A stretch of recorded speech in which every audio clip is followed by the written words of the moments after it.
Over the last 2 weeks, Bungie has laid out a lot of information about the sweeping changes they're making to the Crucible as we know it. And these changes go in effect as soon as next week's reset on March 5th. So what do these changes mean for us going forward? And will the Crucible ever be the same again? Also, what does this translate to for the newer or less experienced Guardians deciding to jump into the Crucible going forward? That is what we're going to talk about in today's episode. So let's roll. Have you ever wanted to jump into Destiny 2 but don't know where to start?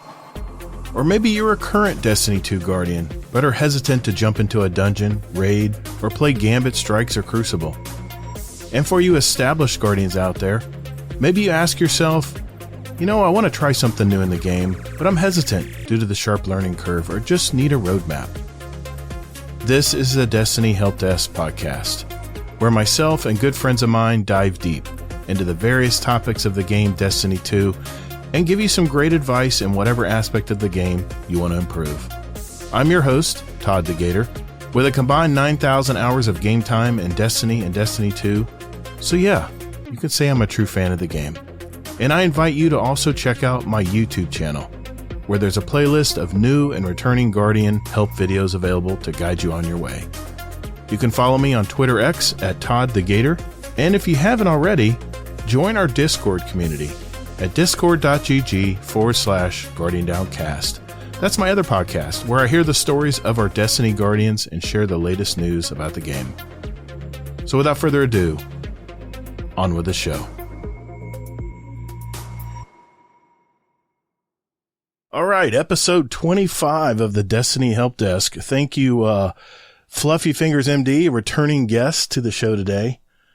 Welcome. Thank you, sir. Got that brand new sultry voice now with that new mic he's got. Sounds very good. Sounds very good. We're no longer peaking or bringing in background noise. Yeah, exactly. It only took like 7 years, guys. I'm surprised, man, because you've been a DJ, a club, running a club and stuff. I'm surprised you didn't get an SM7B before, but it's not cheap though. It's not a cheap mic. No, see, that's the thing, man. Like I wasn't a DJ. I did music production and hip hop and stuff like that. That's right. Although I did learn enough to scratch, man. It was a lot of audio, and I had a really, really expensive Shure mic, but I knew that I needed an external sound card, and it was the whole investing. Like, you do the graphics card, it's like, do I really want to get I hear you. Anyways. I hear you, man. I mean, it's all about the graphics card on a computer now. It's what it's all about. Yeah. That's the guts of the computer now. I mean, the motherboard and stuff is nice. You got to have a decent one. You got to have some, 32 gigs of RAM, right? DDR5 or 4 or whatever you have in your computer, but it's all about that card, man. It's all about that graphics card. I mean, a lot of the components make a difference for sure, but yeah, it's man. It is definitely the meat and potatoes. I don't know if I told you this. I went and did the Apple Vision demo yesterday. I made an appointment down at the Apple store. Went down to my local Apple store here at the mall. Oh yeah. Oh my God, 8K, man. 8K purely you can take a panoramic picture on your iPhone. Mm-hmm. And you turn the crown on it, and it literally surrounds you. And you can look around, and you're right there on the lake, man. You can see the ripples, like you're like in the mountains with a pond in the middle, like up in Maine. Oh my God, it was awesome. That's cool. Then I said, well, what do you got in gaming? Well, we don't have any gaming on the demo. I'm like, I think that's pretty important to show some games on here. But they showed up like a Mario movie and some other stuff, but It was really impressive. I have an Oculus 2. I don't know if you can see it. It's hanging on it's behind me, but I have an Oculus 2 my wife got me for Christmas several years ago. And I'm addicted to this punching game. It's a boxing game, and you're literally got the controllers in your hand, and you're punching, you're throwing punches and body blows and stuff. The next morning I'm like, why are my delts sore? I did a freaking workout on this VR device, and I was winded by the end of it. I mean, I'm not in really good shape, but it was amazing. VR, man, it's up and coming. It's really getting easier and easier to use. Yeah. But today, the topic is Crucible 2.0. As you know, Bungie threw out a ton of information in the last two TWABs from the last 2 weeks.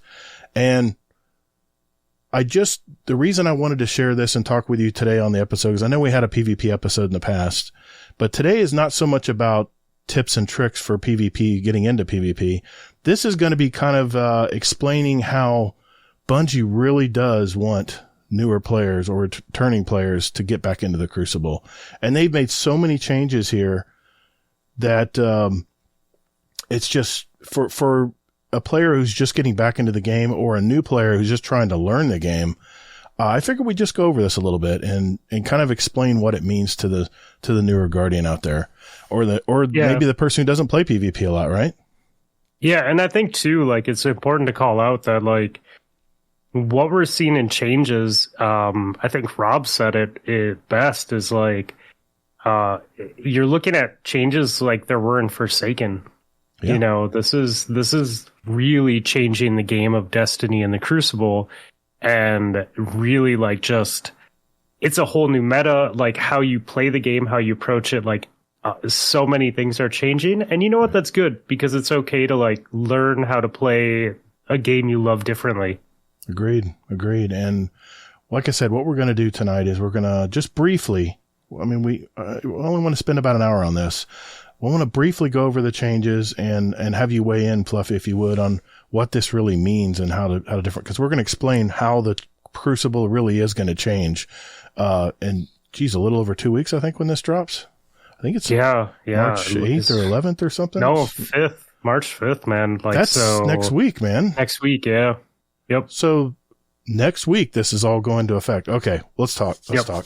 Well, there's 3 goals that they stated off the bat, and I want to read these verbatim because I can't explain it any better than how they did. They said the first objective, they want new players or returning players or people who don't play PvP normally. They said the 3 main problems they had when they jumped into PvP is they want to help players more clearly understand the sequence of events that led to their death, so that they can more easily learn how to improve. I mean, I'm big on getting better in Crucible and practice and watching your gameplay back and stuff. So this really, I mean, when people go into Crucible and they're just dead and they're just like, I didn't even see them, where'd they even come from, you know? It's frustrating. It is. The second goal they had was they want to alter the weapon sandbox to account for the increased average skill of our player base by reducing the amount of high reward, low risk options. In other words, we've been playing this game for a while. We're in our 10th year of Destiny, and probably like you, I've been playing since Destiny 1. So I learned real early how to play Crucible. And, even though I went kicking and screaming in Destiny 1 originally, but because we've been playing this game for so long, we kind of know we kind of know all the little tricks and what really works well in Crucible, especially for Crucible players. And the third thing that they want to do is they want to encourage primary weapon mastery to be the aspirational pursuit of players. In other words, gun skill. It's going to be all about gun skill. So what does this all mean? What does this all mean, Fluffy? I mean, what are the, I mean, I kind of gave you a few examples of what this means to me. What does it mean to you? I mean, what does it sound like Bungie's trying to do here? I mean, the gun skill thing I see, you know, we see that in the previous patch notes around snipers and bows. They aren't necessarily nerfing them. They're just making it so that you have to hit your shots, right? And initially I was like, why are we touching snipers? They're already pretty punishing to use versus, and I'm comparing this to other games, right? Like, I can pick up a sniper in Call of Duty and slay out. But you pick up a sniper in Destiny and you have to hit that headshot. Like, you have to work on that timing and actually lining up the head. And whether you're flicking it or not, you're still, you know, and that's making a quick movement to snap to the head and pull the trigger. You still have to work on that, right? So, they're just making it so that window of opportunity to get a lucky headshot is smaller, and you just have to be better at it. And same thing with bows. Like, if you're gonna pick at people with a bow from distance, like, you're gonna have to hit your shots. You know, the further away you are, the less aim assist is gonna help. So, so we see that in just a pursuit for weapon mastery, right? Right. I try to be optimistic with Bungie in the past 3-4 years, because I feel like overall, when they make changes, the changes are usually well tested. I'm not saying they bat 100, but I'm saying that they bat really high compared to their previous track record of pushing changes. And we see that with a lot of weapons being very viable in the Crucible. And not just I can use them, but I can use them and there's a chance I could win. So I'm trying to be optimistic about the changes to special and one-hit kill weapons and everything like that. I assume that they tested them out. I guess we'll see when they roll out, but I think that that's kind of where they're going with point 2 is, you know, less of those shotguns, snipers, fusion rifles, you know, blinting with a grenade launcher, stuff like that. So it'll be interesting to see. You want to explain to our newer Guardians out there what blinting is exactly? Yeah, so blinting is you take a weapon that is easier to land damage with, and then you quick swap to a weapon to clean up. So wave frame grenade launcher is very popular for this. There's ones that you can roll with perks like disruption break. And what they do is if you get a kill with a kinetic weapon, it reloads your grenade launcher. So you can shoot the grenade launcher, the wave frame out, and before the wave even hits the opposing Guardian, you're already swapping to your hand cannon because there's a delay in the shot. So when you work at this, you basically shoot, quick swap to a hand cannon, a kinetic one like Ace of Spades, Rose, something like that, and you immediately fire. Right. Same thing can be done with a bow. Yeah. Bows are really deadly, actually. You don't see as many people running it, but someone who's very good with blinting with a bow is very, very hard to deal with. Like it's next to impossible. And the thing is they can shoot the bow and quick swap to a hand cannon to clean you up. And it's faster than taking that second shot with a bow. Right. And that opens up a lot of doors too with perks, you know, like a quick draw hand cannon or a hand cannon with quick draw and opening shot, so that when they do swap, they have extra aim assist on top to like kind of bend that bullet in the direction that they're trying to go. So yep, exactly. And the bows are really hard to counter. Someone hits you with a bow and immediately flicks to a one-shot hand cannon and just hits you in the chest. Don't even have to hit you in the head. Yeah, it's so powerful on that first shot. So yeah, so what they're doing is they're curtailing the low risk, high reward stuff like that. And we talked about primary weapons and stuff. And I don't know how they're the first point about helping them clearly understand the sequence of events that led to their death. Destiny. That's time to kill. Yeah, time to kill. But here's the thing, Fluffy, is there are so many things that you can't see going on in real time, like kill clip. Like perks on your weapons that once you get a kill, your next kill, you're getting more critical damage or more damage overall. And sometimes you'll go, wait a minute, he one-shot me with a hand cannon. What's up with that? Well, maybe he had kill clip equipped. Maybe he killed someone and shot me. I think that there is, the information's there. It's just whether you know where to look. Right. So kill perks is, did he kill me quickly? Okay. Did someone on my team die right before me? Right. Because if someone on your team died right before you, he has 3 or 4 seconds to clean you up with whatever kill perk he has. Yep. Unless he has something like Ace where it never goes away. Oh, that's right. I forgot about that. So you can pick up on that. Like, I definitely play with people where we've been playing and someone kills us really fast in a round, and it was okay. He had kill clip active, or he had a kill perk active. Right. You know, if he kills someone, just make sure that, you know, we're taking cover or we're team shooting appropriately. But yeah, it is hard. And I think, you know, they want to bring the time to kill up so people have more time to think in a gunfight. But, you know, again, like, if they're team shooting you, you're going to go down fast. And maybe you don't see the other person. So you're like, how did he kill me with 2 bullets? But he didn't. And unless you're recording your gameplay, you don't have the ability to slow it down and actually see what happened. No theater system. Yep. Yeah, I would say like 1% of the time it's connection. 99% of the time something logical happened. You just either are going to have to replay it and watch it and slow it down, or you have to think about all the events that took place around you at that time. Makes sense.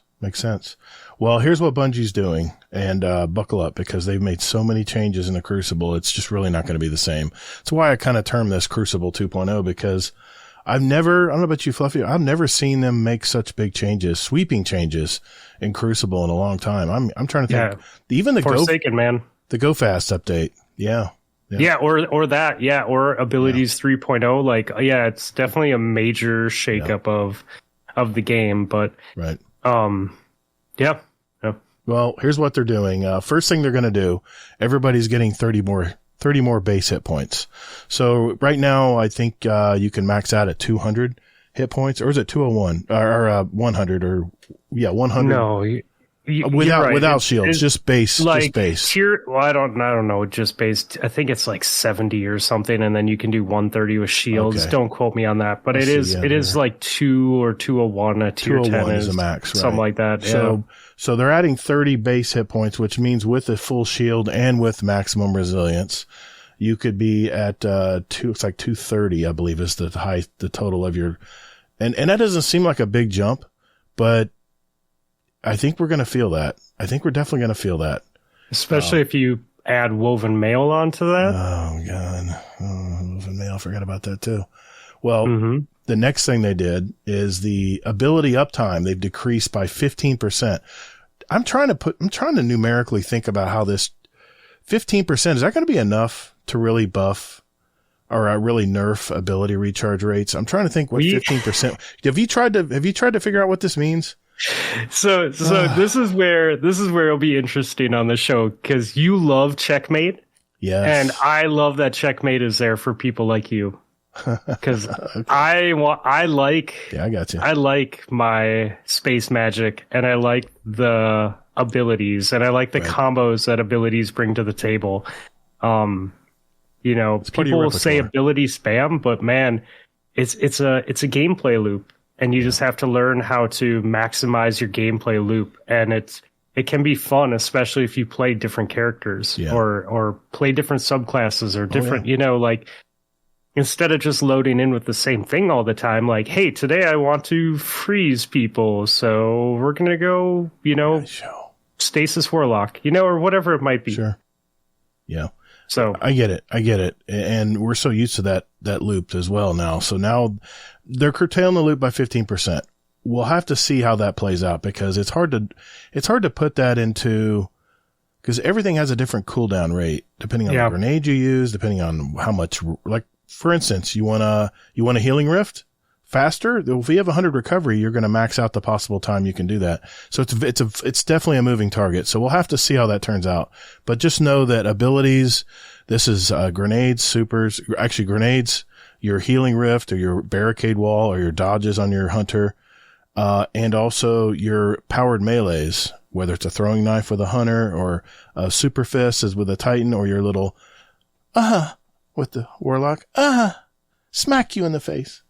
I love that, how they do that there. The warlock punches. Poof. All right, whatever. Yeah, the palm. I don't like it. I mean, there's that, but they also have like ball lightning. They have celestial fire. You have like the arc melee that if two people are standing by each other, you can slide like 5,000 feet and kill them both. Yeah. Okay. Yeah, we do shoot fire from our hands. Okay, I'll give you that. I'll give you that. Well, another thing they're going to change is the supers are decreased by 20%. Like I said, we'll have to see how that plays out. But I can tell you right now, supers have already been adjusted considerably were, unless you have a bubble or a well, your super is going to take a while to get back as well, even with max intellect. Yeah.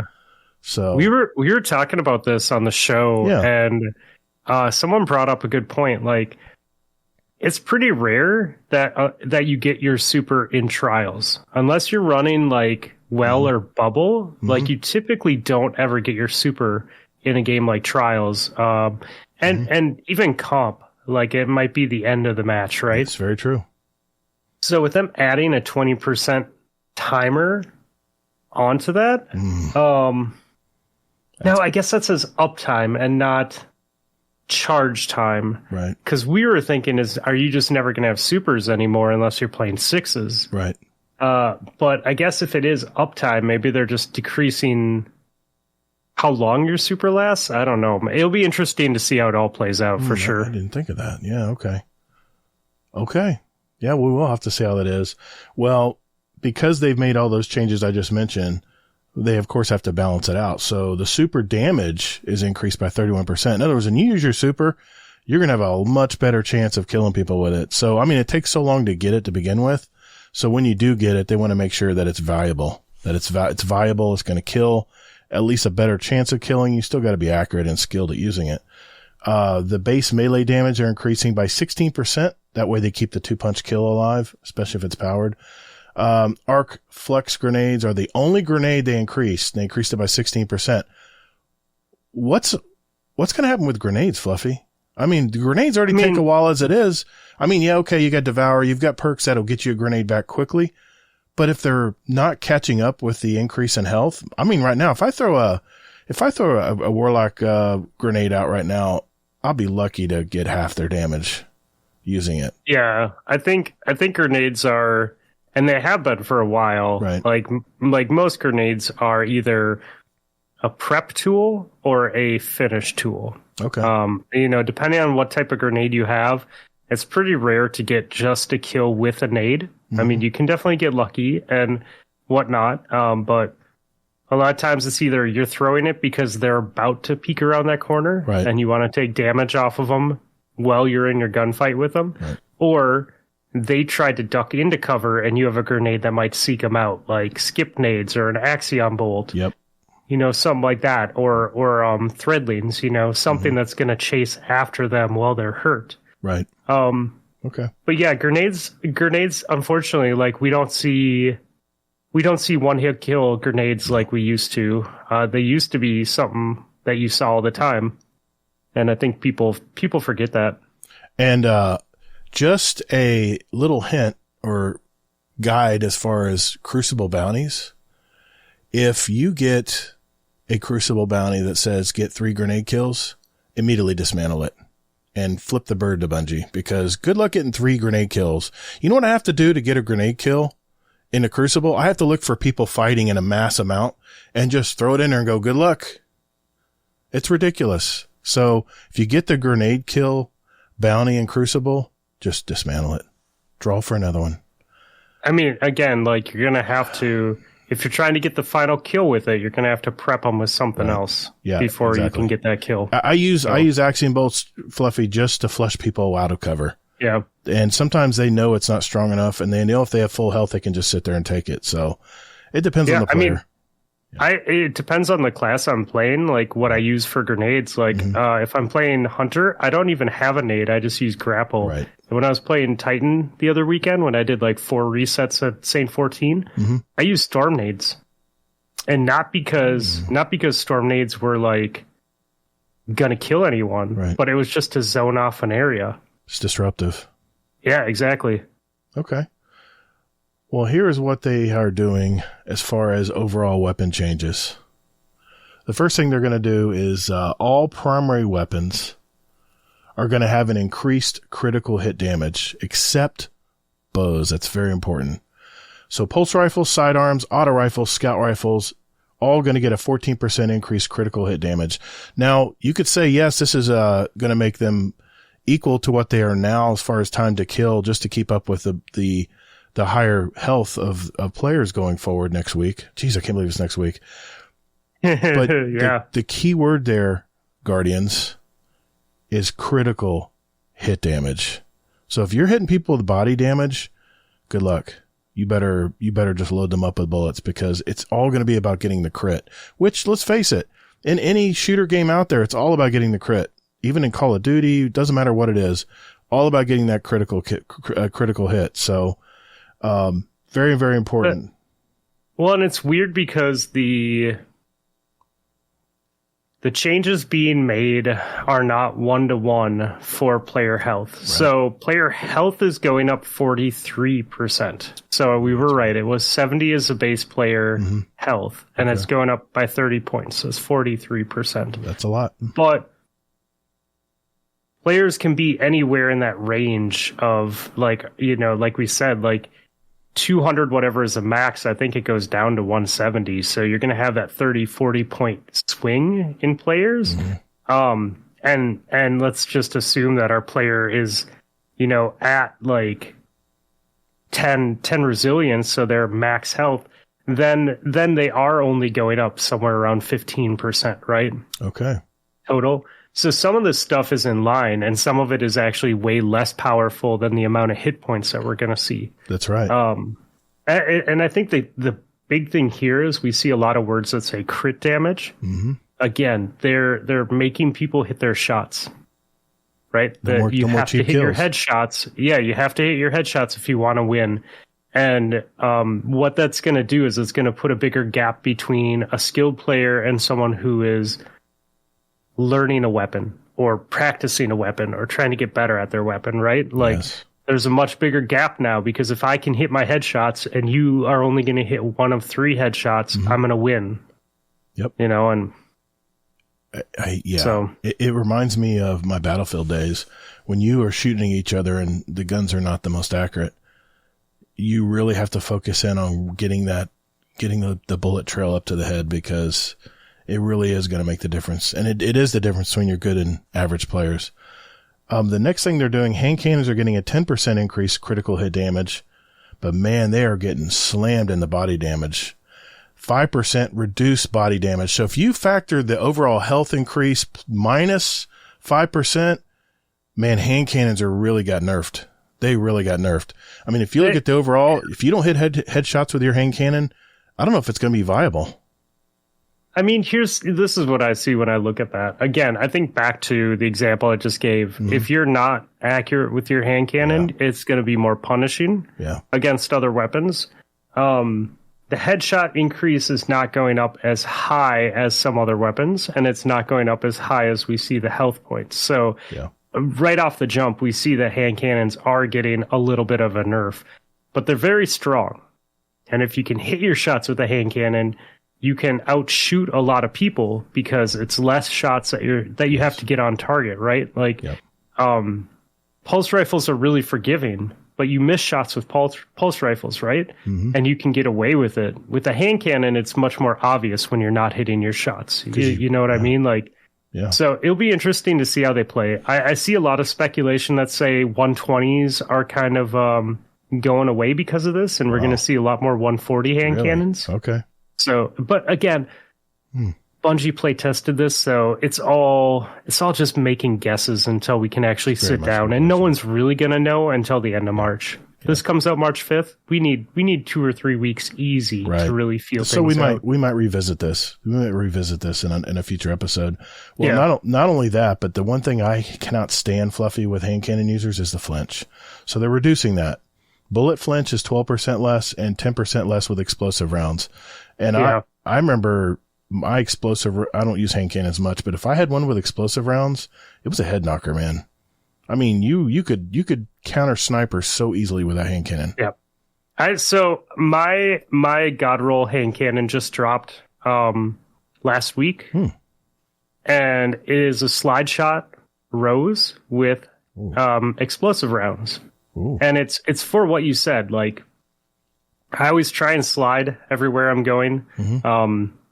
It's good habit. It keeps your head moving, different levels, right? Your hitbox you're harder to hit because you're moving up and down as you're moving forward instead of just running in a straight line. But the cool thing about slide shot is when you slide, it gives you extra range.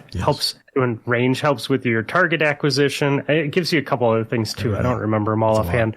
But it also reloads your weapon. So before every gunfight, I'm already sliding. I slide in, I take my shots, explosive rounds flinch people. I can challenge a sniper. As long as I hit headshots, they're getting flinched. And then, you slide back into cover, your gun is reloaded. Right. Slide back out, you have full ammo. And you get all your perks again. So I wonder if I'm sad about this. You just got that drop too.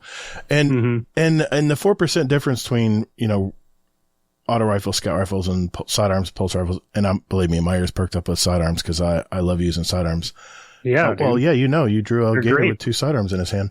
I mean, I like sidearms. They're great. Yeah. It takes skill to use them though. When you got a shotgunner running at you and you have a sidearm, you have to your movement speed, which let's face it, your movement in Crucible is one of the things that make you a better player as well, not just gun skill.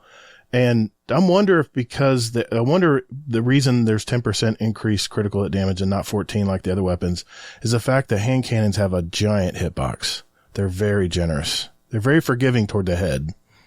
I don't know. I really think they want to change up the meta. I honestly think it's because unfortunately, like, we have a wonderful community, but we also have a very loud community that likes to complain.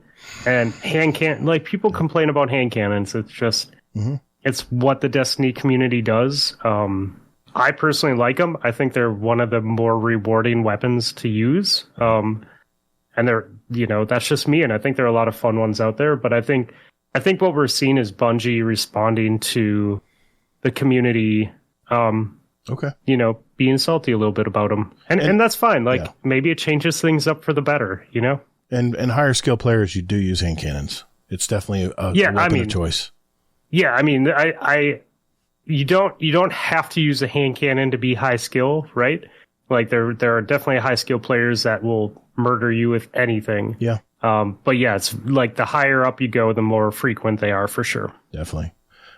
Submachine guns, just briefly here, they're getting an increase in precision damage by 12.5%, but body shot damage is decreased by 3%. Fluffy is not happy. Why, Fluffy? No, they've had their time in the sun, man. Like, I think they dominate too many ranges. Like, I will use them if I have to. But you like sidearms. Sidearms live in a very tiny hole between shotgun distance and SMG distance, and it's really hard, like, to take a good SMG user with a sidearm, right? You can do it. People do it. I've done it, but I've lost a lot of battles to the Tempest. That Tempest, that seems to be what everyone's using. All the skilled players seem to be using that particular, probably because it has Envious Assassin on it and some other goodies, but target lock. That's it. Yep. So I've lost a lot of battles to that because of that. Well, we'll see how that shakes out as well. But here's the important thing. No more bows. Get rid of the bows.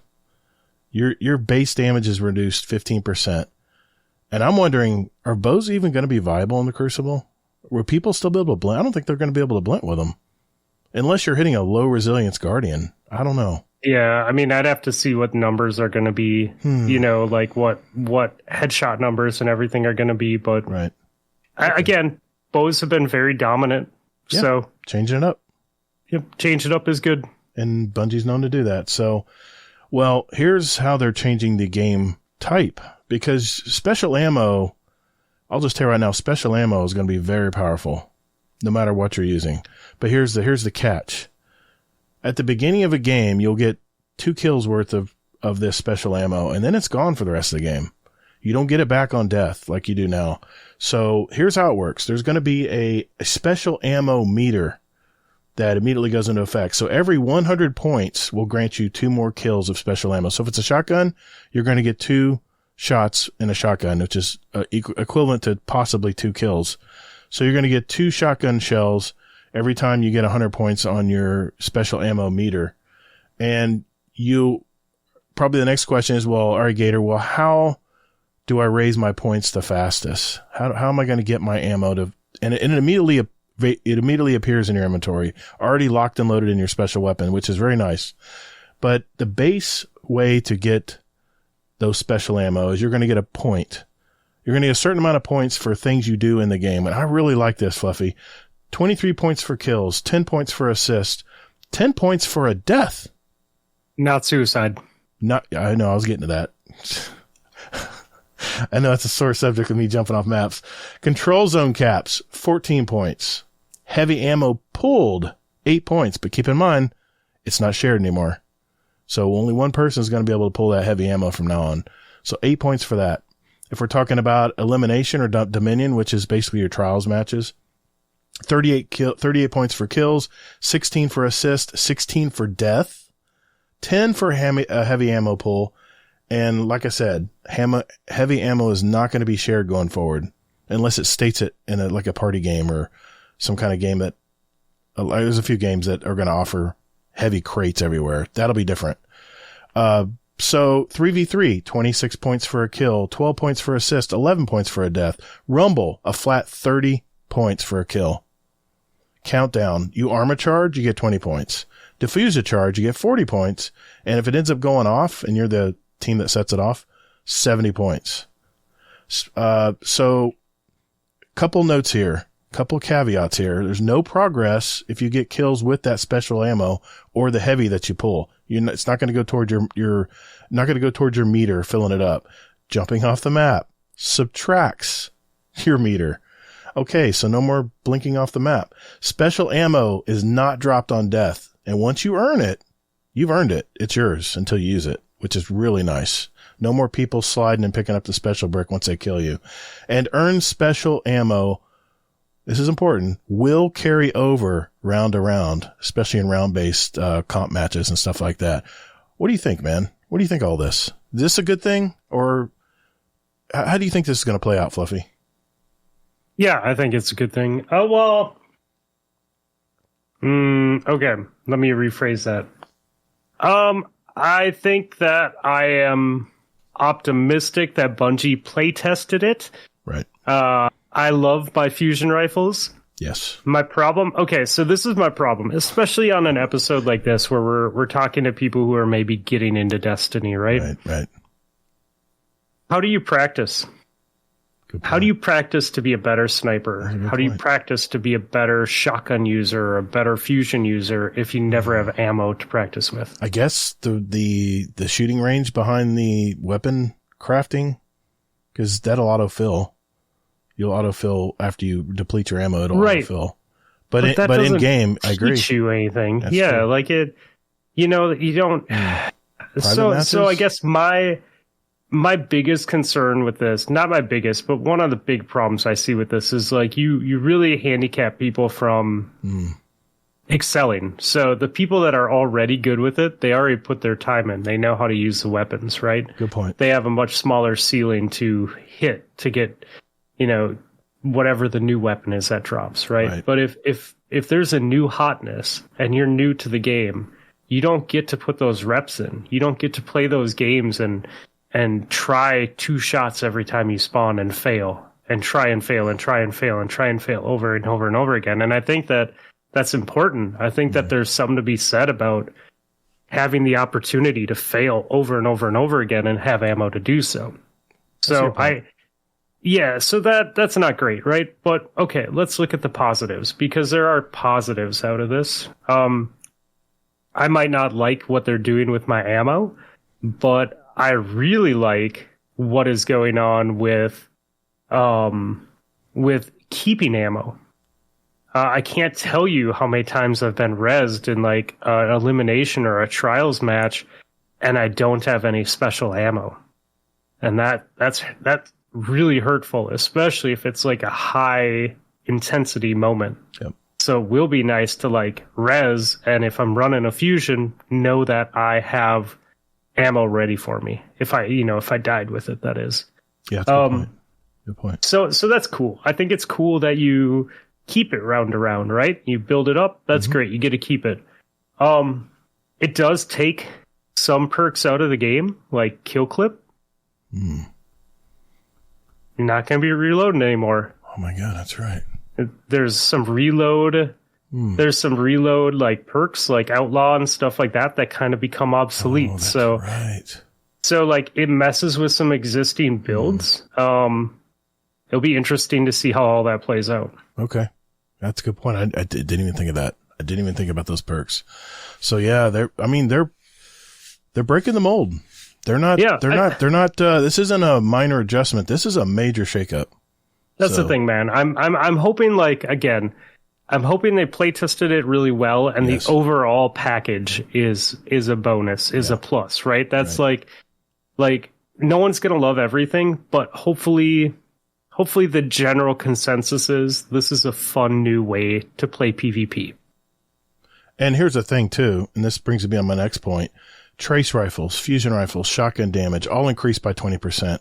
which I watched Lego's video about the update on fusion rifles, and we're going to have a lot more forgiveness in these weapons as far as bolts to kill, pellets to kill, because your power is getting increased by, your damage is getting increased by 20% across the board. So maybe I agree, other than the first round or the first time they spawn in the game, will they be able to use that special? But keep in mind, if they go around and play the objective, they're playing control, they're taking zones, or they die even, it goes to that meter. So maybe they might get it more often if they play the objective more often, instead of just sitting back in the map and just farming kills and stuff, which I don't know, man. Let's see if you, okay, let's just take control, right? Let's just go with a base game. I'm getting 23 points if I kill someone. If I shoot someone and someone else kills them, I get 10 points. If I die, I get 10 points.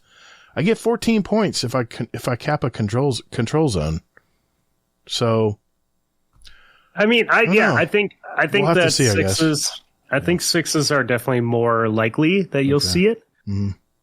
I think that people who are in threes, that maybe are not the strongest player on their team, might not see special ammo as much. You know, there's definitely games that I play where someone might get 2 kills. Right? That's true. In a whole game, yeah. In a whole game, yeah. So they're never generating ammo, even with deaths. They're not generating ammo, you know. That's true. Okay. We'll see. Again, well, you know, I mean, it's early, and like I said, maybe we'll have a follow-up episode where we look back and see how these changes have improved or how they've hurt the game. Maybe it's something we can talk about in the future. They did nerf a few things here, and I'm going to be very brief here. Fighting Lion spam is probably going to be less now. That goes back to the blinting. They've decreased the power or the damage 20% on that. No more huge flinch from the Crimson hand cannon, which I used to crutch on that, I'll be honest. 17.5% reduced flinch, I think is going to make a difference. The charge beam on the Devil's Ruin, they decreased that by 15%. I think the reason they did that is because Devil's Ruin takes primary ammo. Yeah, it's a workaround. Yeah, it's a way they don't cheese the system. Symmetry Revolution rounds, you know, the charge rounds for that when you get so many kills, 16% more damage. Forerunner damage increased 20%. I'm not happy with this. But I realized, then I got to thinking about it. Forerunner special ammo, isn't it? Yep. That's why. It's special ammo. It'll still be viable, but like Drogan was on our show this week, and he runs Forerunner with sidearm a lot. Yeah, I played against him. And Forerunner is his distance gun, and he uses the nade on it too that you generate. Right. And he was saying, you know, it's won't be using that grenade because it eats ammo, and whether you can still run it or not as a long distance range weapon, you know, it'll be interesting to see. Again, I don't know that we're going to see it dominate, but it is a very strong weapon. It's very accurate. Very strong. 20%. Okay, 15%. I think you said 43% increase in health and 20. Yeah, well, it's deceptive. Like it depends on your resilience on health, right? But if you're looking at like a stat of 200 and we're talking 30, we're talking 15%. Okay. Right. So that means Forerunner is going to gain 5%. I mean, this is highly speculative.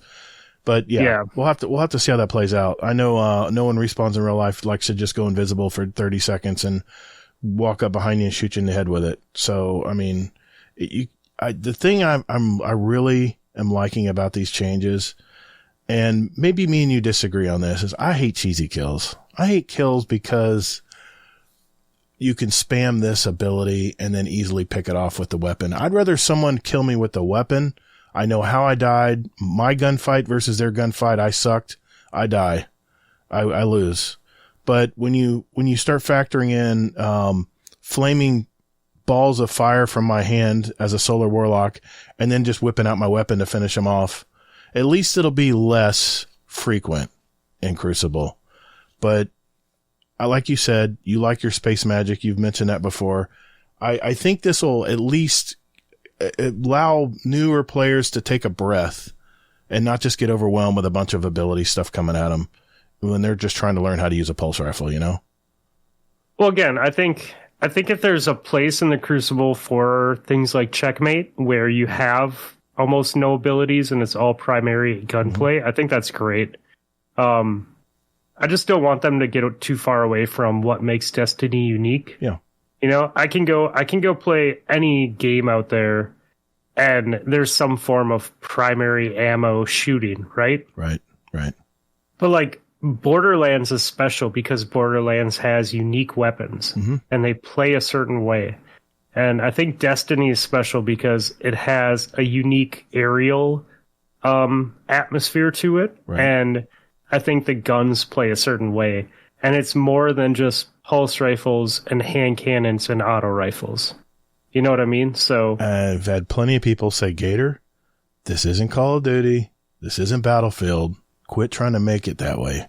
This is Destiny. Well, we have our space magic.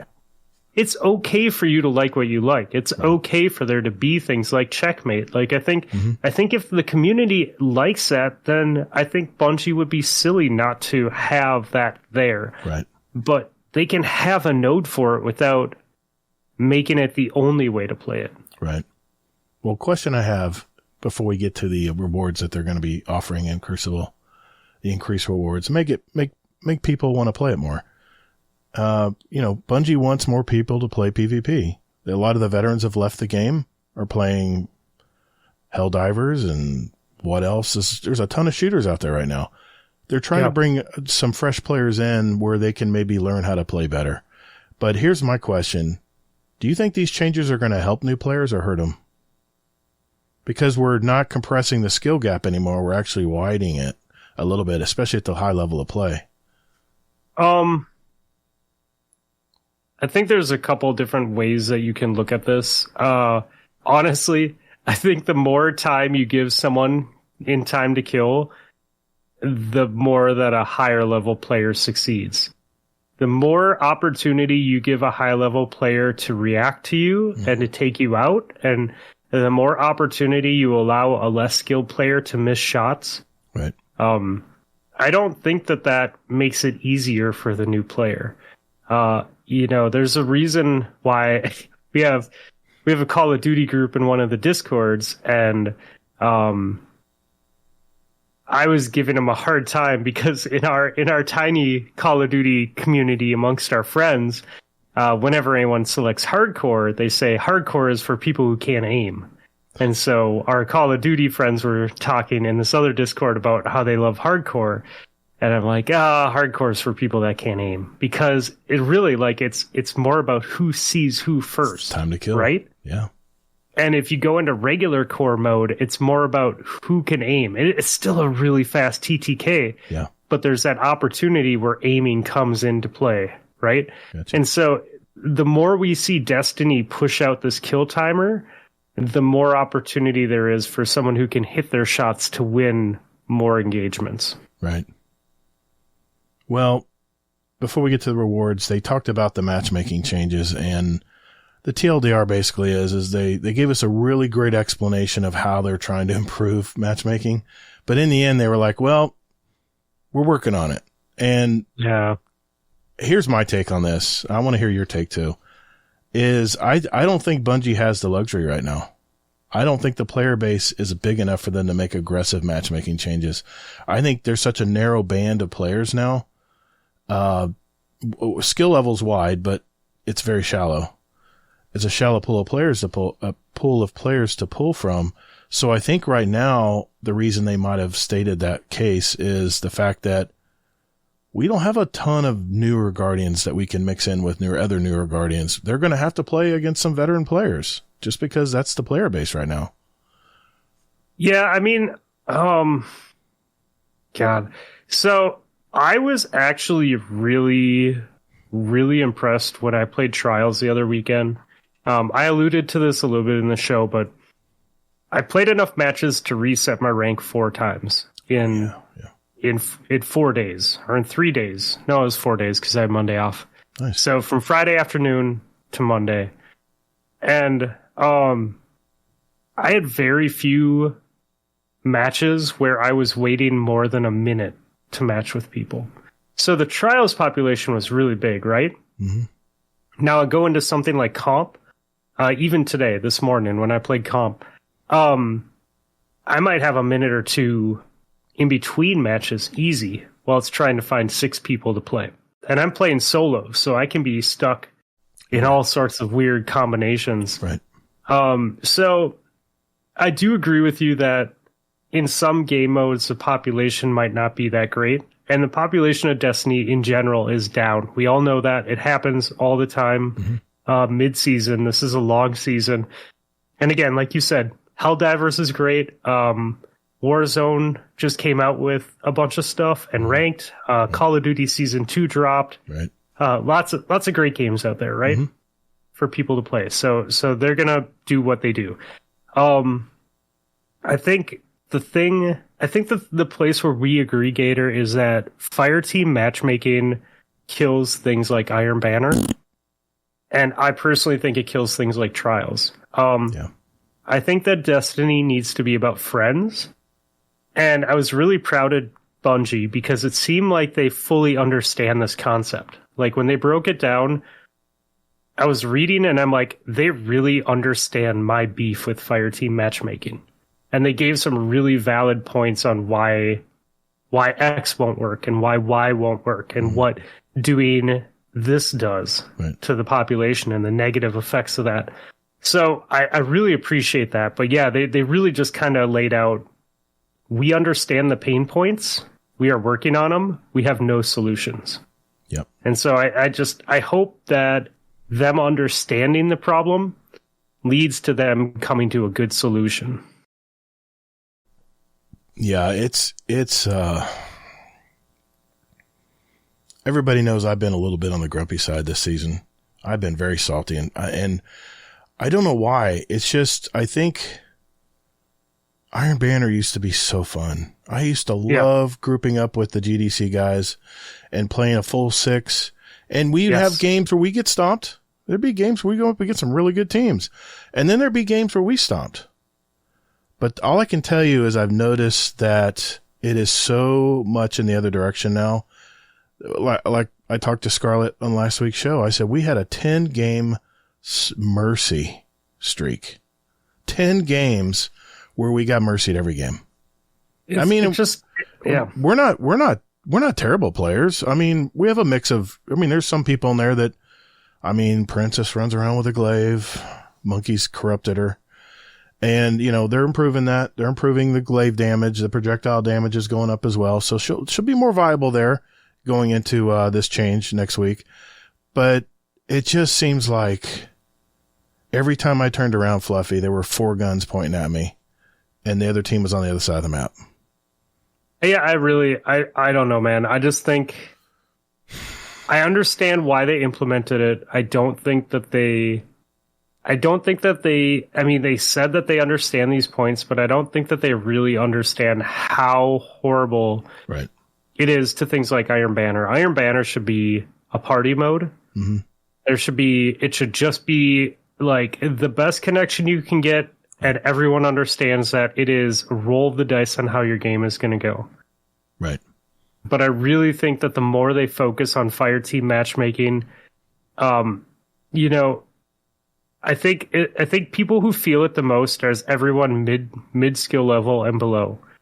If you are my skill level or below, and you try and go into trials, you're not going to have a good time because of Fireteam matchmaking. Like, there's just no chance of you going flawless.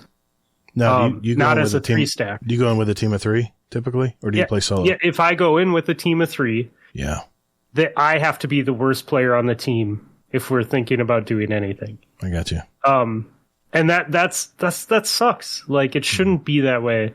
There should be more opportunity for people to win or lose, Yeah. And I don't think that everyone should just be handed a participation trophy. Like, I get that. I agree. But I think that Fireteam matchmaking makes it exponentially harder. Yeah, I was just looking up. I jumped into Trials first time in 6 months. I played Trials because it was, like you said, you reset your thing.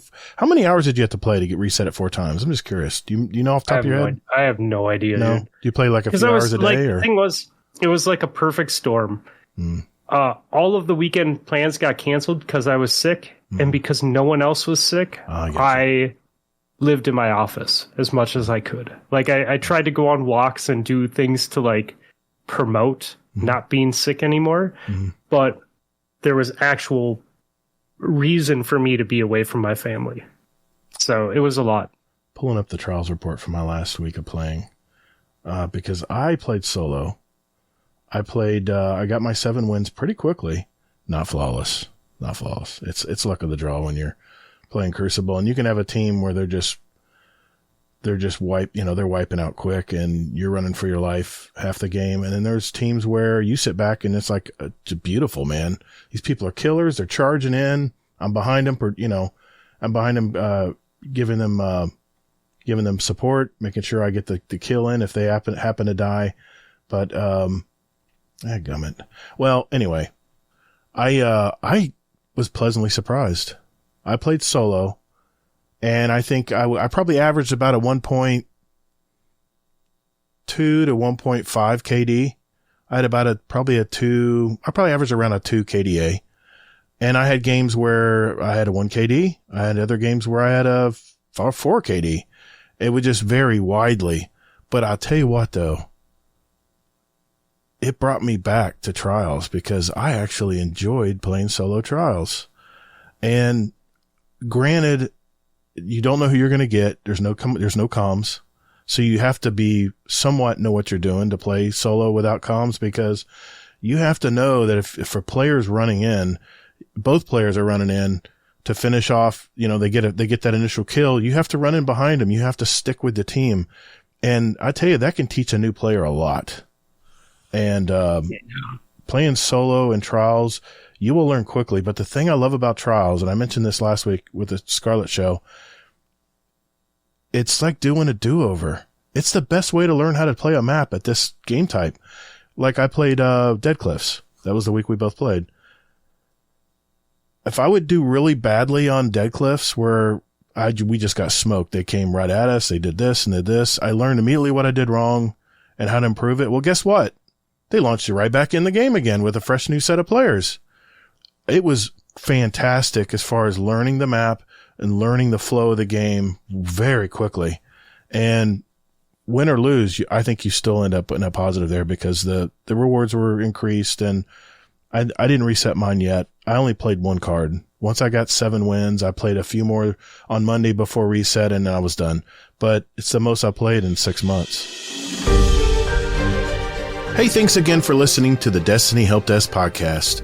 You can check out all of my contact information at destinyhelpdeskpodcast.com or visit my Twitter X at ToddtheGatr.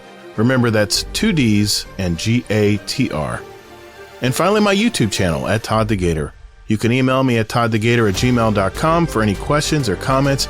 And if you have a question for the show, you can also send me a voice message at speakpipe.com/Destiny Help Desk, where your message may be played live on a future show. I welcome your questions, as that's my way of helping you. And who knows, maybe there's another Guardian out there with the same question, so you may be helping others without even knowing it. Please rate and review the show on Apple Music or Spotify or whatever podcast app you use, and that review may help make this show visible to other Guardians out there as well. So thank you, and later, Guardian.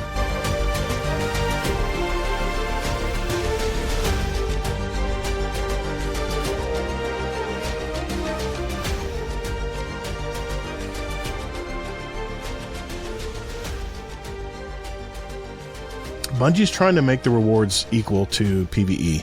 Everyone could play a Grandmaster and get tons of stuff, or play a dungeon and get cool armor and stuff. So what they're doing here, and I'm gonna really breeze through this. Just examples of the ways they're trying to bring people back to Crucible. They're going to be bringing 3 new maps in May. It's not this drop. It's going to be in May, right before the final shape. We're going to have Eventide Labs on Europa, Cirrus Plaza on Neomuna, and Dissonance on a terraform pyramid ship. I can't wait to see that map. The question, I was curious, do you think they're going to bring back any of the past maps too with this, or is this it? They didn't mention it. More maps is a good thing. Yeah, exactly. Quality of life stuff, better respawn locations, especially closer to the action, especially in Rift. Better heavy and ammo spawn and tiebreaker spots. We all both know about that. General Crucible rewards, increased end of match rewards, including more glimmer and enhancement cores. I've said it time and time again. There's no real way to farm enhancement cores. And it seems like we need those for everything now. It seems to be the currency we're running out of a lot of. I mean, I burnt through 1,500. I'm now at 300. And I'm not doing anything great. I'm just upgrading a ghost or upgrading some armor or, masterworking a weapon, things like that. Dude, I had 96 engrams at the end of the weekend. I had 0 at the beginning. So focusing 96 engrams. Ooh, yeah. I restocked my glimmer 4 times. And you have to use legendary shards, right? Well, it's the smart thing to do because they're going away. Well, that's what I'm saying though. But it was the glimmer cost that got you, right? $25.50 a pop. I don't even remember what it was, but I reset to 500,000 4 times. I did a little bit. I've got the pulse rifle I wanted with Headseeker because I didn't have one on this my main account, and that's another thing. I'm curious how Headseekers are going to work next season. I think it'll be a strong perk because if you're hitting body damage and by the time you work up to the head, you're going to get increased critical damage on top of the increase that you're already getting with the rifle. So I think that's going to be a strong perk. Let's see.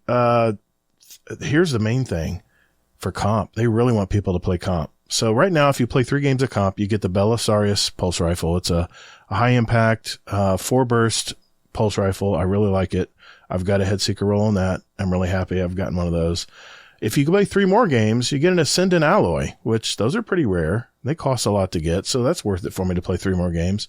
Well, if you play, I think 3 more games and you win after that, reaching that threshold, you're going to get a chance to get Artifice armor, which if you don't know what Artifice armor is, think of armor that has an extra slot where you can put another mod in it.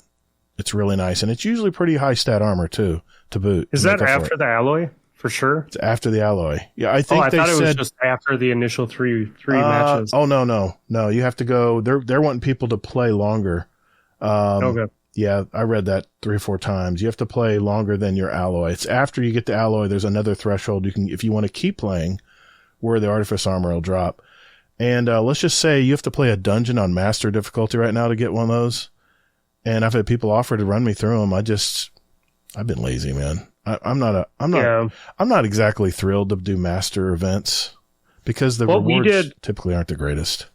What we did is you wait till the end of the season when your artifact is really high. Right. And this is before these changes, right? Come next week, it won't matter. Right. But if your artifact's really high, then your light level's really high, and then you get a checkpoint. Mm-hmm.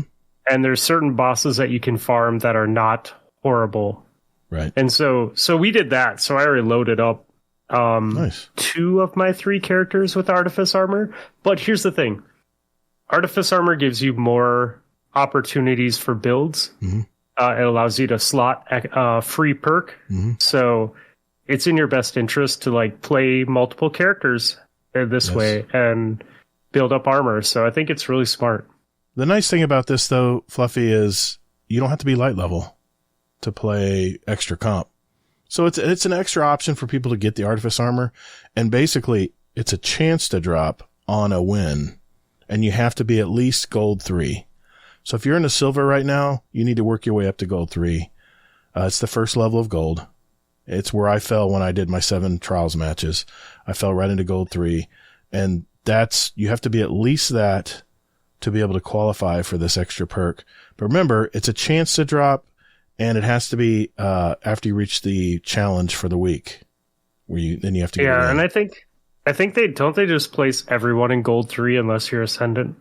No, I have friends that have fallen in a lot less than gold 3. Yeah. Well, right. I'm sorry. I think gold 3 is the highest you can go unless you've been Ascendant. It is. So yeah, it is. Yeah. Every time I do my 7 matches, I'm in gold 3. It just seems to be where a lot of your average players fall. So it's not asking too much. I mean, Warcry's in gold now, and he started out in silver, I think. But even Panda, who's coming back and trying Crucible for the first time, he's working his way up into gold as well. So just a couple things I wanted to mention about trials. They really want people to try trials, and even if you're not a killer, they're giving some really good benefits here. First, they're changing the passive of Ferocity card, where if you're not flawless for the week yet, after 3 wins, losses will reset you back to 3 wins. Basically, you can retry getting that 4-win streak to go flawless as many times as you want to try. And sometimes it's just luck. Sometimes it's just luck. That might be a path for me to go to the lighthouse. Then they have Passage of Persistence, and this is interesting. This is a brand new card. Losses after a win will take away the win. It's like a trailing backstop. But the goal is to get consecutive wins, because a loss after a win will only take away the most recent win. So if you get a 2-win streak and then you lose your next game, you're not going back to you're not getting a flawed card. You're going back to a 1-win. See what I'm saying? So if you keep building up those 2-win streak games, eventually you'll get to your 7 wins, and it won't be a flawed card. A flawed card. You can get the adept weapon that they're offering for flawless players that you go to the lighthouse to get, but you aren't going to be able to go to the lighthouse. Keep that in mind. It's just for the people. It gives them a chance to get that adept weekly weapon that they offer only to people who go flawless. So say, you don't have the killer team out there and you just want to get that adept sniper rifle that they're offering this week. This is a way you can do it. Let's see. I just, like I said, it just gives people another option to play the game and it's not as punishing. So I think it's great. I think it's great. I think that the more people you get into trials, the better the population is, the easier the games are for people. Exactly.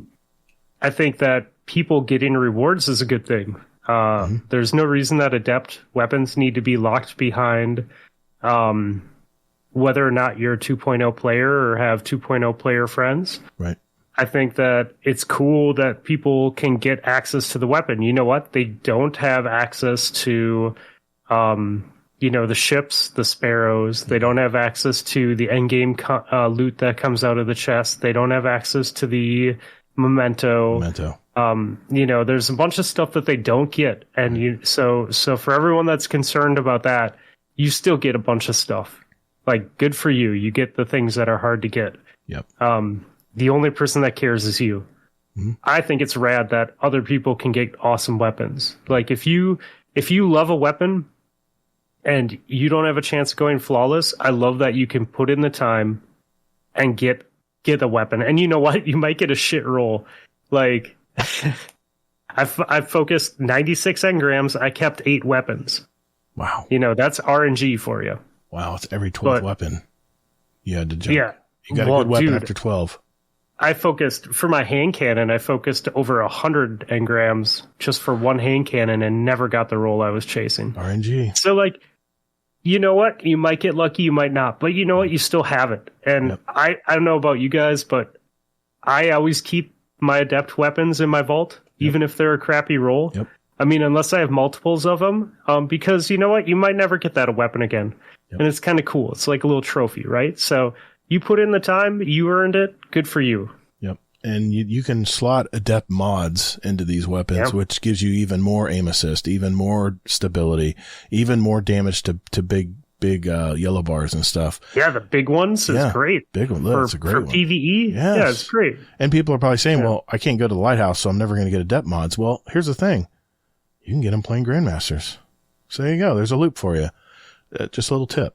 You don't have to go flawless to get your adept mods. You can collect all those adept mods, and once you unlock them, once they drop, you're unlocked. They're good. It doesn't matter if it's PvP or whatever. You have that adept mod. And if you really want them, and you enjoy playing trials, and you love this Passage of Persistence, maybe you'll go flawless. Like, maybe not now, but dude, put in some time, put in some weekends, like, play some games. You'll see yourself getting better if you're coming at it with an approach of, I want to learn something and I want to better myself. Like, listen to podcasts, watch people, watch your gameplay. Like, you can get that stuff. It's just, what is the time investment for you? It's like anything in life, Fluffy. You just got to put the time in, man. You got to put the time in to get better. It's all about, well, I'll say it. It's all about getting your reps. You got to get your reps in. I mean, it is, man. Practice makes perfect. Exactly. You mentioned that you hated playing in teams of 3. Well, Bungie's at least giving you a better reward system.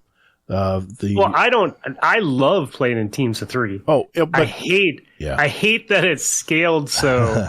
Right.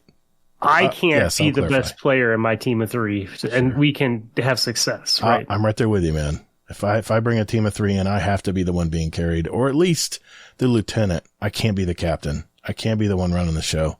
It's just not my style. And I'm not good enough to carry people in trials.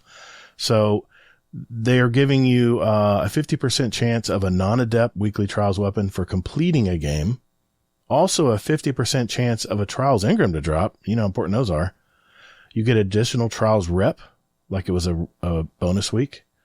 And like I said, their goal is to encourage people to get your friends together and jump in there. There's no punishment for losses, in other words, other than obviously we'll go flawless, but hey, it's the way you learn. I mean, and I tell you, if right now, if I had to do it over again, I would get 3 people that like to play trials that maybe aren't the best. And as you play more and more with these 3 people, the 2 other people, you learn their play styles and you learn what they're going to do in a certain situation.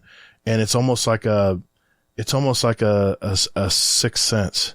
You just know how they're going to play. And when it comes down to it's go time, we got a second to do something here. You just kind of know what they're going to usually do. And that just comes from playing with these people, you know, every time you get a chance. Yeah. So, new game modes. They have a new King of the Hill coming. It's a 3v3. They're putting this in Crucible Labs called Collision. There's a single larger zone that rotates between 5 areas around the map. It's on a timer. Capturing and controlling it will earn team points. There's 4 special ammo crates that are going to spawn at the beginning of the round, and then on a timer. I think it's heavy crates too. I'm not sure about that, but keep in mind it's shared. Everybody gets ammo. So that's the one I mentioned earlier. That's the one time you can share ammo, or pick up bricks is from this game type. Iron Banner tribute. They're working on it. A new modifier called Hardware. They're working on it. Yay. Take a drink. A new modifier called Hardware will be tested in Crucible Labs. They heard me. They heard me, Fluffy. No abilities, only weapons. Battlefield, here we come. See, but that's the thing. Like, this is cool because you can jump in that and play it and like scratch that itch, right? Without them having to make the game about that. That's true. I think that's the right approach. I get it. And here's the thing. You mentioned, how do I practice with my special? Well, special and heavy will drop in crates around the map on timers. So everyone will be able to, it's just going to be basically, this game type is going to be perfect for learning gun skill, whether it's a special weapon or a heavy weapon or just your normal primary. So, all right, well, let's get to the nitty gritty. This is the reason I brought you on the show, Fluffy. Everybody, if they've listened to Guardian Downcast or Potato Thumbs Podcast, you already know all that stuff we just talked about. I just wanted to reiterate it. I wanted to put the lay of the land out there, and so people know what these changes actually mean. That's why I wanted Fluffy to chime in. But here's the question. Okay. These changes are making the trials. Yes. Are they going to bring more casual players in? I think yes. Okay. I think that they did.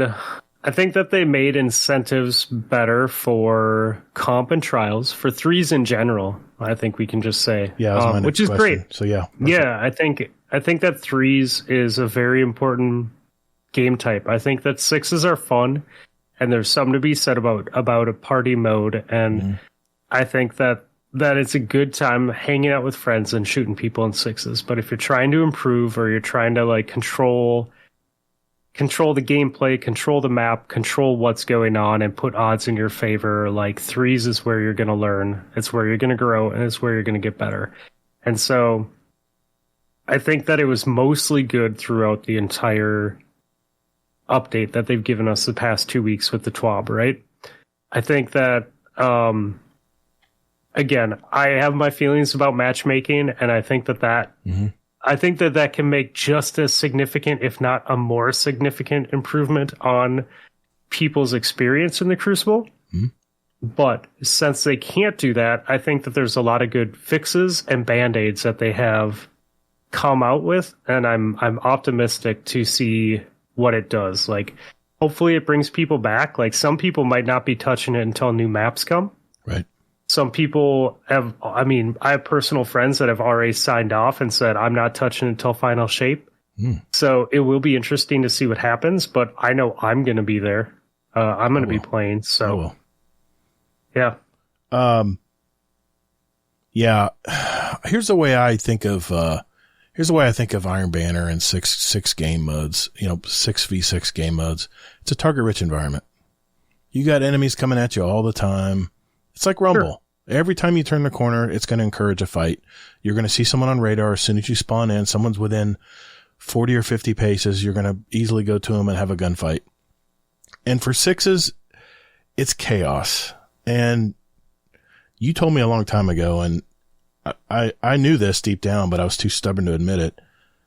You can't control the game in sixes. You can't control the spawns. You can't control. Yeah. I mean, in control the game type, you can try to control the spawns by holding two zones and letting them spawn at their zone. Yes, you can do that. But eventually someone's going to wander in there and get too far in, and then they're going to spawn behind you, and then all chaos, all hell breaks loose. So it's just going to happen. It's just the nature of the game. Threes, though, I have more fun playing threes, hands down.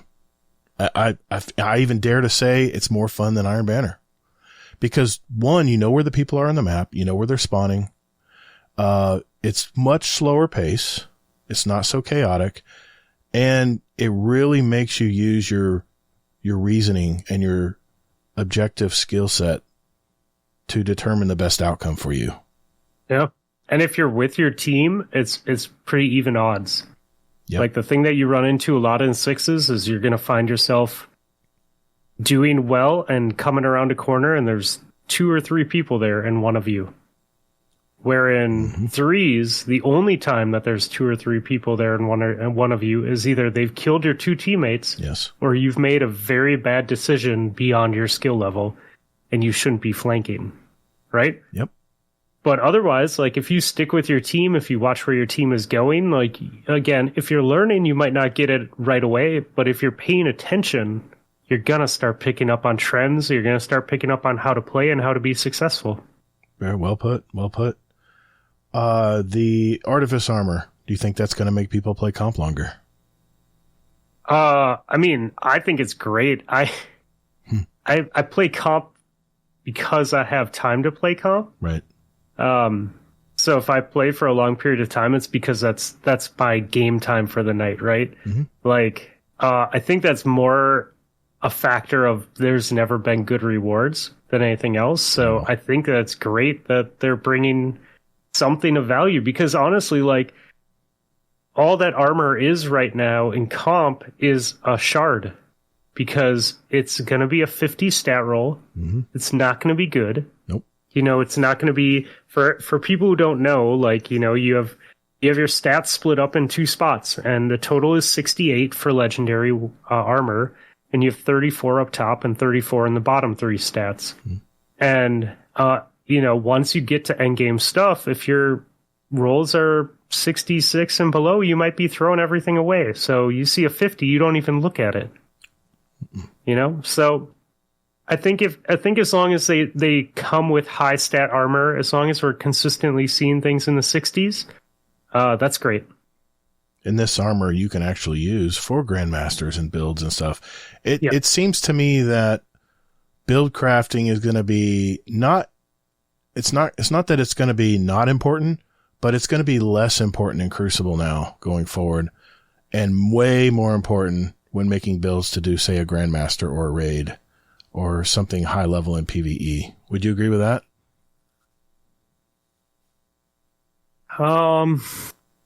And you don't have to. I don't know. Like, I play very differently in PvE and PvP. And in PvP, all of my mods are, first and foremost going to my stats, to get my resilience and recovery and mobility where I want it. Now that's going to change next week. So, excuse me. Sorry about that. That's all right. That's going to change next week, and so we'll see what the resilience numbers are. As of this recording, you'd want to be like at a 6. Right. And then anything above that, you might be wasting. Well, so again, like, I think that part of the build crafting for PvP is still going to be there. It's just what are the new values going to be? Right. But the other thing for me is, like, I use a lot of mods to enhance the guns that I'm playing with. Right. Targeting mods. if it's a fusion rifle, I need targeting mods on it to help with the aim assist. If it's a slow reload gun, I want to reload, or if it's slow to draw, I want dexterity on it. If it's special ammo, this doesn't come into play anymore, but I put a holster mod on it, so I never have to reload. So if I see ammo, I know that it's in the chamber.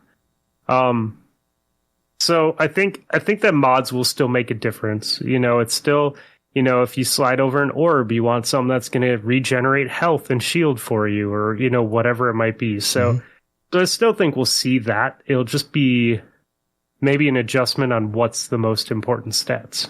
Yeah, I halfway agree with you, because I'm probably not going to change much on because I have different builds for Crucible, way different than I do for Grandmasters or PvE or raids or stuff. I agree, it's totally different.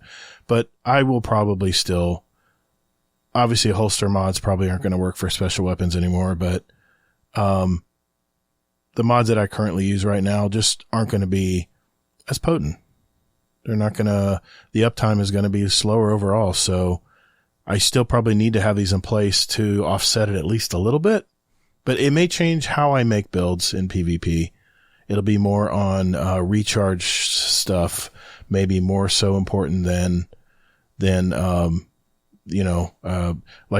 I don't know about you, but I use a lot of if you pick up an orb type mods. You pick up an orb, you get more grenade energy. You pick up an orb, you get some health. You pick up an orb, you have more, you get damage with a grenade, you get more melee damage, and vice versa. You got all these different, that's the mods that I tend to use in Crucible. See, I don't use those in Crucible. That's really? like my PvE stuff. Yeah, really? In PvE I use mods that feed other things, but in Crucible, it's 100% enhance the weapons. Right. Okay. I'll use like Reaper to create orbs. Right. And I'll pick up an orb to regen health, but it's not because that's the best option. It's because there aren't any better options, if that makes sense. Okay. Like if it was increase your health or grenade energy, or it's your gun is going to reload faster, I want whatever's going to keep me in the action, right? I don't want to die because I had to go into cover and it takes a half second to reload.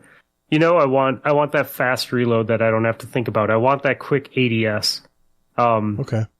Whatever advantage I can get on people with that's definitely what I play. And when I go in PvE, it's feed all my abilities and keep me alive.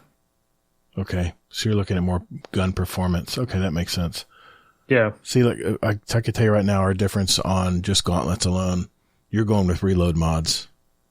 I mean, it's reload or dexterity, hands down. It's whatever resilience, recovery, mobility I need, and then it's reload, dexterity. See, mine would probably be anti-flinch. Let me see, is that on chest piece? That's chest. Okay, so my anti-flinch mods will be on my chest piece then. So. And then again, it depends on the gun. Like you would think anti-flinch on sniper is great, but really, if you're getting flinched with a sniper, you shouldn't be using that gun. You should be taking cover, right? So I put my reload, like if I'm running a sniper and a hand cannon, I'll put all my anti-flinch on my hand cannon. I'll double stack it. Because if I'm getting flinched on my sniper, I shouldn't be following up with another shot. I should be going and getting my health back and hitting them from a different angle. Yeah, I was just trying to look at my loadout here and see what I would use. I'm loving the Child of the Old Gods right now, because I love sending I know I'm that guy. I'm that guy in the Crucible. I love my little orb messing with you, and while you're distracted from the orb, I'm usually charging in, or at least I'm trying to get a line on you. Yeah, no, I think that's a area of denial type of play, and I think it's very strong. Very true. And it sucks too, because like if you put pressure on them correctly, and you have that, you can block escapes, or you can just like delay their reaction enough that one, or either you or the Child of the Old God is gonna get that final kill on them. Right. So yeah, I mean, I've definitely had my negative encounters with it. Yeah, and you get that you die and end up, your void soul ends up, or your Child of the Old God soul, and it actually ends up getting the kill for you in that round. It's nice. Yeah, I'm using stuff like bolstering detonation and firepower. Like grenade final blows. Well, no, that's not right. No. That's my... So I'm using stuff like if I use my class ability, it replenishes my grenade. If I do damage with my grenade, it's replenishing my healing rift and stuff. That kind of works back and forth like that, but yeah. Okay. And of course, resilience is everything in Crucible.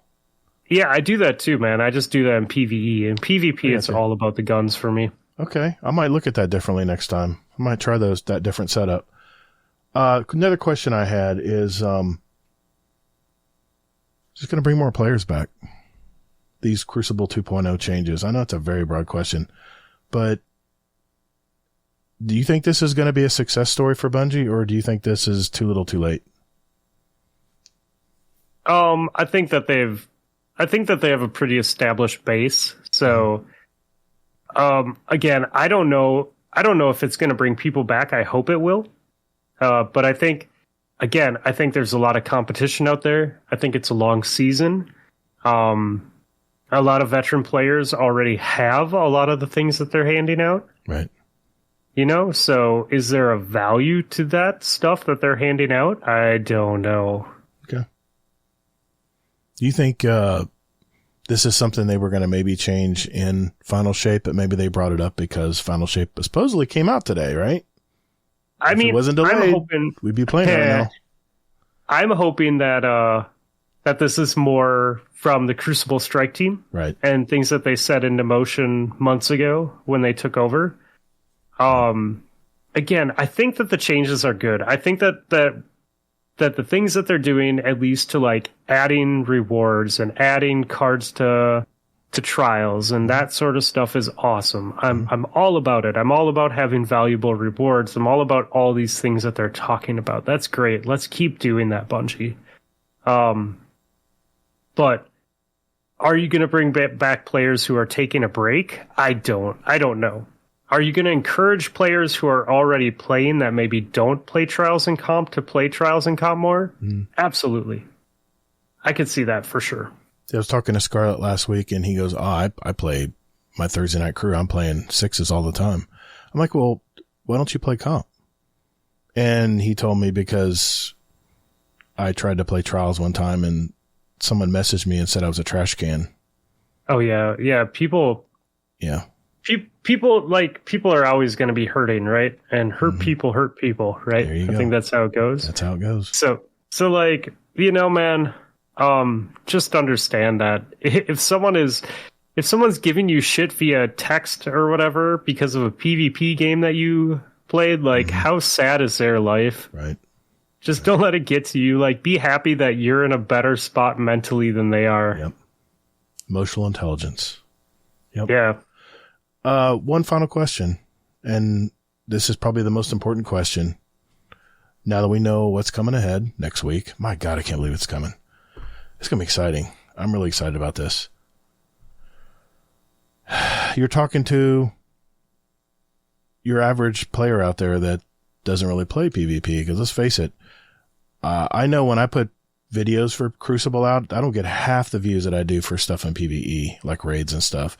It's obviously less people care about Crucible than they do PvE, but if they so inclined to try this little nugget that Bungie's throwing out there to try to bring more players in, what would you suggest they do to get better?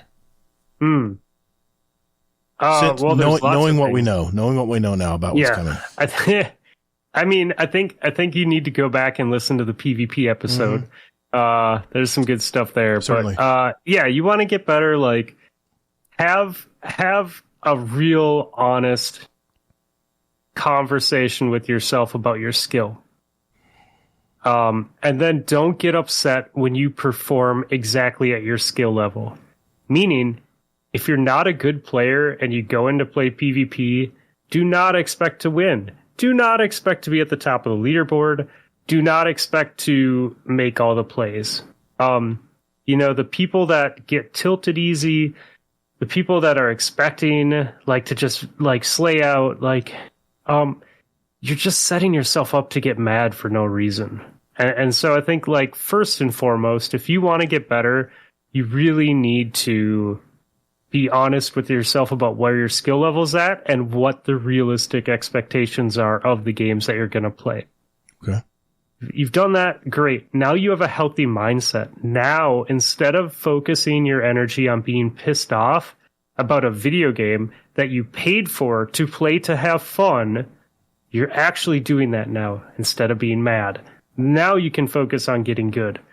You can focus on a couple things at a time, and we've gone over it, learning the maps, learning how to use cover, watching your gameplay. Like there's a huge list of things that you can work on. I mean, I've been playing this game for over, since Taken King, and I still have a bazillion things I could work on.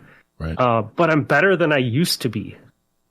And I think that's your measuring stick. You're not the person on the other team, and you're not the person on your team that's top of the leaderboard. You're you. And are you doing better than you used to be doing? And I think with these changes that they're making, especially including more gun skill, I think people are going to be able to assess that at least a little bit better. I agree with everything you've said. I mean, we talked about all of this, Crucible tips, and, in a past episode of Destiny Help Desk. I thought it was very helpful. I had a lot of people give me feedback that, hey, this gave me a new lease on life when it came to playing Crucible. And granted, it's not easy. It's not easy getting better at Crucible, but when's it easy to get better at anything in life? If it was easy, everyone would be there already, right? You're playing other people. Like, right. You're going to run in, just like real life. There's always someone better than you, right? Always. So your choice is to take your ball and go home, or brush your shoulder off and keep trying. Because, the difference between a greatness and someone who's better than you is greatness doesn't stop trying. Just keep grinding. There's a little saying I have on the other side of my thing here. It says, it's hard to beat a person who never gives up. Dude, that's what I'm saying. I tell my kids, legit, I tell my kids that all the time, because it was one lesson that I never had someone clearly state to me when I was younger. And that is, if you like something, do not let someone who's better than you, make you not want to do it. Right. Because chances are they're going to give up before you. Even if they're better than you, most people just stop doing things.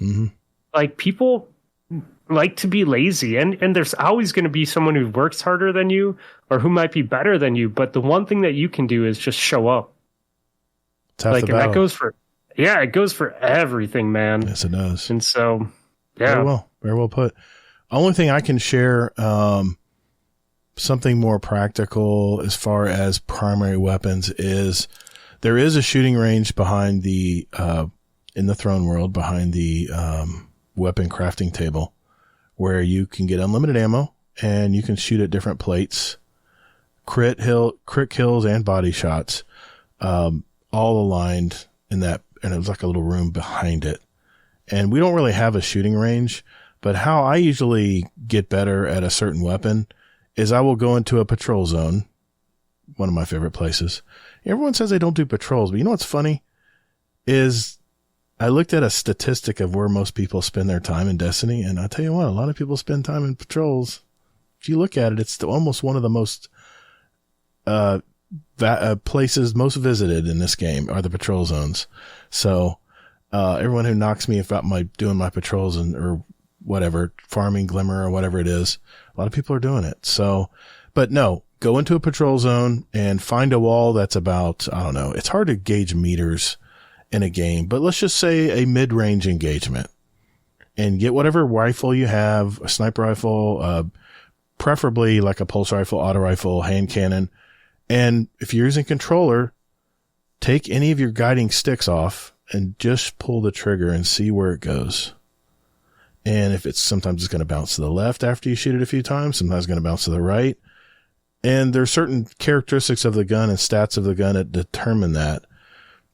Stability, for instance, the higher the stability, eventually you get to 100 recoil direction, which is a stat on your weapon if you look at your weapon directly, which is straight up and down.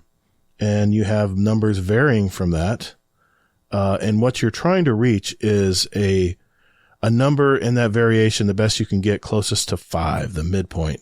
Think of 1 and 2 on one side. Think of 8 and 9 on another side, looking at the variance of a fire. So if you get to a 5, you're going to get to a middle, but just how far it spreads apart, how much deviation there is in your shot will be depending upon your aim assist or your aim assist and your stability. So you want to always try to keep it at a 5 at any point in whatever weapon you're trying to use. That will keep it as most centered as possible. And then it's up to you as far as your memory on how to use your sticks, of which way to pull when you're firing your weapon in automatic, which way to aim up or aim down if it has a lot of recoil, stuff like that. And you can only learn that by just going somewhere and just testing it. And if you see that with your best mods on there, a counterbalance mod or whatever, that is still creeping up and to the right or up and to the left, then you'll know when you're firing against somebody to make sure if you're using that weapon, to make sure you're pulling against that to make your weapon more accurate. And that's what all the good players do. Cool Guy is the best at this. When he does weapon reviews, he will literally go into a private map, usually a Crucible private game, and he'll actually fire the weapon without any kind of assistance from his hands. And he'll show you where the recoil pattern is, or he'll show you where the spread is on a shotgun. He'll show you where the pellets are going on a fusion rifle. You can learn so much from just using a wall in a private match in Crucible or in a patrol zone or whatever. And mouse and keyboard goes the same way. It's just different characteristics as far as how you use it. I'm not a mouse and keyboard user, so that's more up your alley. Fluffy is there, but that's the only thing I can add to what Fluffy said, because we've talked a lot about getting better and tips and tricks on how to get better in Crucible. And Fluffy and I are certainly not, killers, but we've played our rounds in this game, and we've learned a lot playing this game for 10 years. And I think these tips and tricks will help you get to at least to the point where you're actually enjoying Crucible and you're not feeling like a trash can half the time. So yeah, and give it time. If it's a new weapon, play 10 games, and 10 games is a lot of time. Yep. 10 games is not a half hour. Yep. Dedicate yourself to it. And one other tip I would tell you is, if you're trying to learn gun skill, play 6s because it's a target-rich environment. If you're trying to learn how to play strategy in the game, start with 3s. I know there's a higher skill gap there. There is, because most of your higher-level players, that's where they're ending up usually. But try 3s. Resist the urge to go play the public, the big public party games. Go jump into 3s and just learn how the games play. And you'll find out that, like I did, surprisingly, I enjoyed 3s much more than 6s. So that's all I had to add to it. So awesome. Well, Fluffy, man, thank you. Thank you for coming aboard tonight. You and I we kind of have the same mindset when it comes to Crucible. And, other than me being the grumpy PvP player this season, you've always had a really positive mind when it comes to Crucible. So I always love your advice, man. So thank you for sharing your advice tonight and what you think of the new changes coming forward. Thanks, man. I appreciate it. It's always fun to jump on and talk shop with you. And I think it's fun too, because we do have very different approaches, like in what we like in the Crucible, and we have different play styles in the Crucible. So it's always fun, because I think they're both very valuable, and I think it's important to have people that play it different ways talking about it, right? Right. Exactly. Well, sir, before you go, can you tell people where they can find this awesome podcast you guys do? Yeah, we're PotatoThumbs Podcast. We are places that podcasts can be found. And if you look and we're not there, then you should tell me, and you're also looking in the wrong spot. And I'm Fluffy. I don't know. We're part of this Owl Sector Discord. I've been streaming a little bit too. That's fun again. But yeah, I don't know, just doing the podcast thing and playing games with friends. And PvP leagues happening. So there's a lot of people in the LFG pool. So if you are interested in playing some PvP or trying to get better, we had a bunch of people jump in last season that don't play PvP. Nope. And they had a lot of fun. And we have people jumping in this season that don't play PvP, and they're excited. We even had the winners from last season decided that they did not want to be in a team by themselves, and they actually broke up to LFG so that people of any skill could play with them instead of just them steamrolling everyone. I love this. Yeah, awesome, so man. like really like a healthy approach to the Crucible, because it's about having fun. There are no trophies. No one cares how good you do besides you. Yeah. We're just shooting friends in the face and you know, dedicating like an hour and a half once a week. So what's great about if you're a player in the PvP league, and I think you're doing it on Monday nights. I think season next season coming up. This season will be Monday still have room nights. available? Are you still taking people? We're still allowing people to sign up till next week. I think I said by the 4th. This will be that awesome. gives people 1 week with the new changes, and then we start the following week. PotatoThumbs Podcast Discord. I'll put the link in the show notes down below. You guys want to join that Discord? Yeah, and I'm in GDC. I mean, I'm always you can tag me or DM me. I'm a normal human. Like I like talking video games, so don't be shy. Another thing that's great about that, Fluffy, is players who maybe are not as experienced playing Crucible. These god tier players can say, "Listen, here's what we need to do," and you say, "Oh, no, don't do that. Don't go over there. You don't really want to." Well, at least they can guide them and give them tips. It's just like if you won a raffle and you're playing with 2 killers on a stream somewhere. It's almost like that because they're going to tell you the things that are going to help you play better. And you can't get that advice anywhere. That is something you have to watch 1 million streams to learn in time. And it's just invaluable knowledge. So I encourage you guys, even if you're not a Crucible player, this is a good opportunity to jump in there and learn from some of the really great players out there. So. Yeah, I mean, I was blown away when they came to me via DM with this, because this just happened this past weekend. Yeah. And I'm like, yeah, I mean, like everyone knows that you can get any skilled player, right? And they're like, yeah, like we want to make that opportunity out for people, you know? So I love it. Yeah, dude. I mean, they're such good people. Yeah. Like what an adult too. What an adult approach to like being a super high level player and being like, you know what? I'm not coming here to just like, I don't need the ego. I don't need the yeah, like I'm coming. Yeah, like I can still have fun and maybe help some people. Yep. So exactly. Well, thank you again, sir. Thank you for coming on tonight. Absolutely, bud. It was a blast. Hey, thanks for listening to today's episode. If you have any questions or comments for the show, you can enter your feedback in the Destiny Help Desk feedback channel of my Discord. The Discord invite is discord.gg/GuardianDownCast. That's my other Destiny 2 podcast where I hear the Destiny journeys of our community members and gamers, as well as the latest news from Bungie and so much more. You can also head down to GuardianDownCast.com for all the information and how to reach me. So if you got anything out of today's episode, do me a favor and give the new Crucible 2.0 a try. Let me know what you think. Be kind to your fellow Guardians in the Destinyverse. And later, Guardian.